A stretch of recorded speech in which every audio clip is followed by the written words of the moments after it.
Hey everyone, welcome to my channel. I have started a personal DSA challenge where I am solving 5 problems per pattern, covering 180 problems in total. I'll be posting one video per day explaining my thought process from brute force to optimized approach. If you're new here, you can check out the previous videos to follow along. In today's video, we'll be working on find pivot index from LeetCode. So the problem states that we are given an array of integer nums and we need to calculate the pivot index. A pivot index is nothing but the index at which the sum of all the numbers to the left are equals to the sum of all the numbers to its right. So if multiple pivot indices exist, then we will return the leftmost one. If none exist, then we will return -1. So if you consider this example 1, in this example the output is 3 because at index 3, which is this, the sum of all the elements to the left 7 plus 3 plus 1, which is 11, is equals to 6 plus 5, 11. So that's why the answer is index 3. So now let's start with the brute force approach. Initially let's iterate till the end of the given input array, and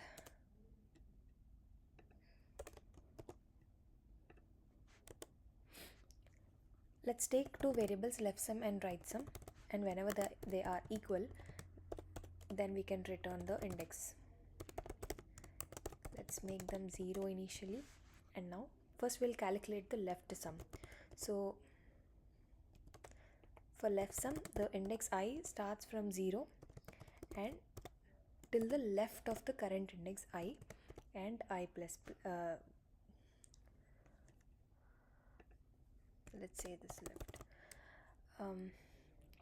left starts from 0 and left should be less than the index I, this I, and left plus plus, and then we will sum it up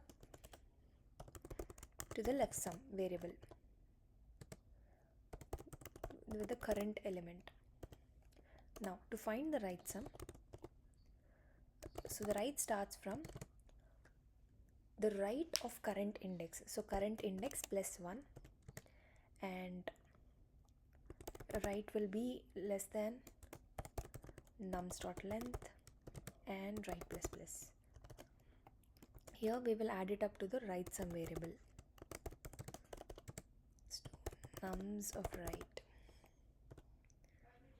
Now we will check in every iteration if the left sum is equals to right sum. If yes, then we would return the current index I. If it comes out of the for loop, then it did not find any such thing, so we will straight away return -1. Let's run the code.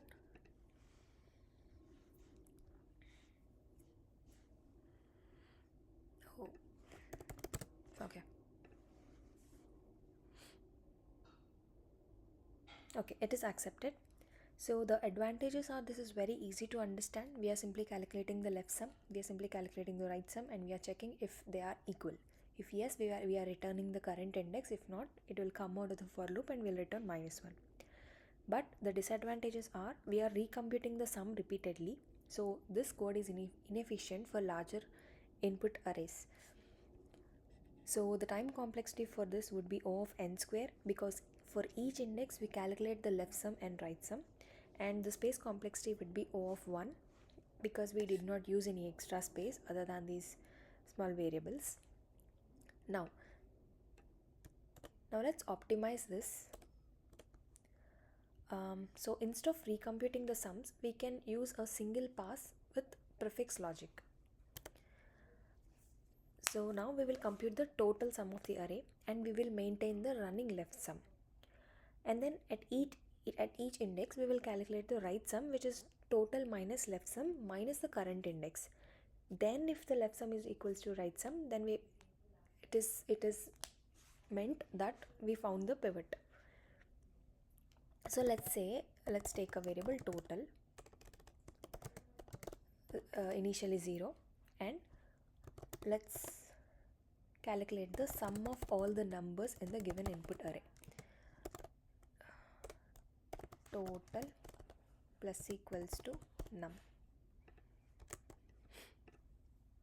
Okay, now total has the sum of all these elements. Now let's take one more variable, left sum,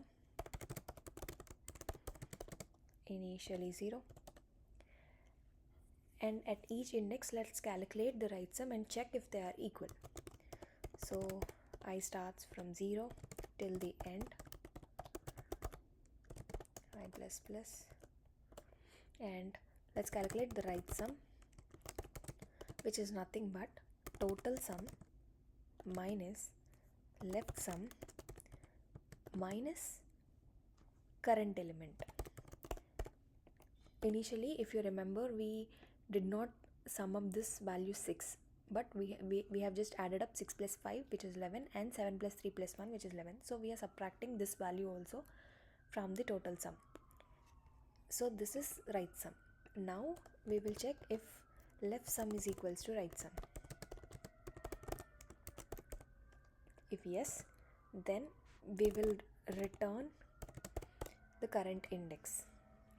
Otherwise, we will update the left sum with the current element. At the end, we will return minus 1. Let's run the code. It is accepted. Let's submit it.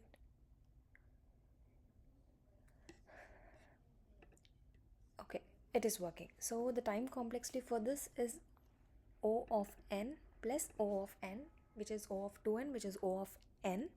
So since we are doing it on a single pass by computing the total sum, this took less time, which is O of n, and the space complexity is O of 1 because we did not use any extra space. So if you take one example, this example, so for initially the total sum is 11, 17, 27, 28. For the first example, total sum is 28. Left sum is 0, and initially the right sum is 28 minus 0 minus the current element 1, which is 27. Now we will check if left sum 0 is equals to 27. No. Then it will update the left sum with the current element, which is 1.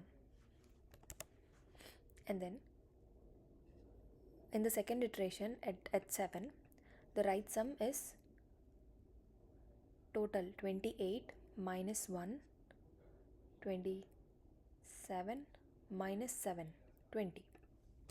Now it will check if it is equal. No. So the left sum is updated to 1 plus 7, which is 8. And then at index 2, 28 minus 8, 20 minus 3, 17. So left sum and right sum are equal? No, they are not. So we will just simply update the left sum with 8 plus 3, 11.